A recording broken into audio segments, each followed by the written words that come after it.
నందమూరికి పోటీగా మెగా రాజకీయం mega compound కు నందమూరి హీరోలకు మధ్య బాక్సాఫీస్ వార్ గురించి ప్రత్యేకంగా చెప్పాల్సినటువంటి పని లేదు. దశాబ్దాలుగా అటు చిరంజీవి అభిమానులు ఇటు బాలకృష్ణ ఫ్యాన్స్ ఈ వార్ ను కొనసాగిస్తూనే ఉన్నారు. అయితే ఒక విషయంలో మాత్రం నందమూరి వంశం కాంపౌండ్ కంటే కాస్త ఎక్కువ, అదే రాజకీయం. మెగా కాంపౌండ్ లో కేవలం హీరోలు మాత్రమే ఉన్నారు.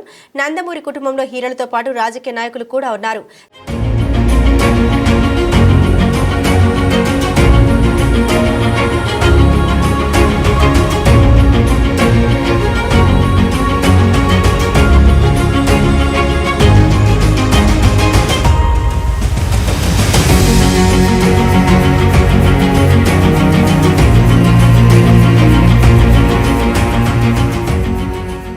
స్వయంగా బాలకృష్ణ ఎమ్మెల్యే కూడా హిందూపురం నియోజకవర్గం నుండి ఓటమి అన్నది లేకుండా దూసుకుపోతున్నారు. ఇటు చూస్తే మెగా కాంపౌండ్ లో రాజకీయంగా మొన్నటి వరకు అపజయాలే. చిరంజీవి పొలిటికల్ ట్రాక్ గురించి అందరికీ తెలిసిందే. పార్టీ పెట్టి ఆ తర్వాత కాంగ్రెస్ లో విలీనం చేసి ఆ తర్వాత ఆయనే పూర్తిగా రాజకీయాల నుండి తప్పుకున్నారు. కానీ బాలయ్య మాత్రం సక్సెస్ఫుల్ గా అటు సినిమా ఇటు పాలిటిక్స్ కొనసాగిస్తున్నారు. అలా మెగా కాంపౌండ్ పై బాలయ్య రాజకీయ ఆధిపత్యం కొనసాగిందనే చెప్పాలి. అయితే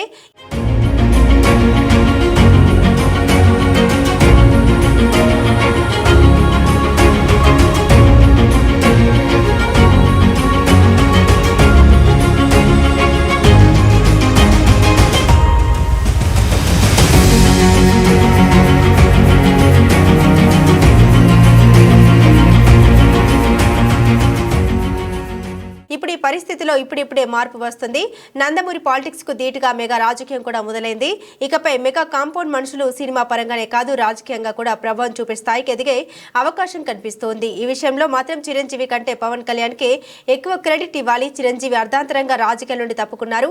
పవన్ మాత్రం 10 ఏళ్ల పాటు ఓపికగా ఎదురు చూశారు, అనుకున్నది సాధించారు. తను డిప్యూటీ సీఎం మినిస్టర్ అవడంతో పాటు తనతో పాటు కొందరికి మంత్రి పదవులు ఇప్పించుకోగలిగారు.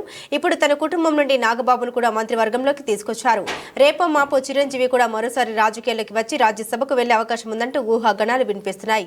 ఈ మేరకు భారతీయ జనతా పార్టీ తెర వెనుక చురుగ్గా పావులు కదుపుతున్నట్లు తెలుస్తోంది. ఇదే కనుక జరిగితే ఇన్నాళ్లు సినిమాలకే పరిమితమైన మెగా కాంపౌండ్ వ్యక్తులు రాజకీయంగా కూడా ఎదిగినట్లు అవుతుంది.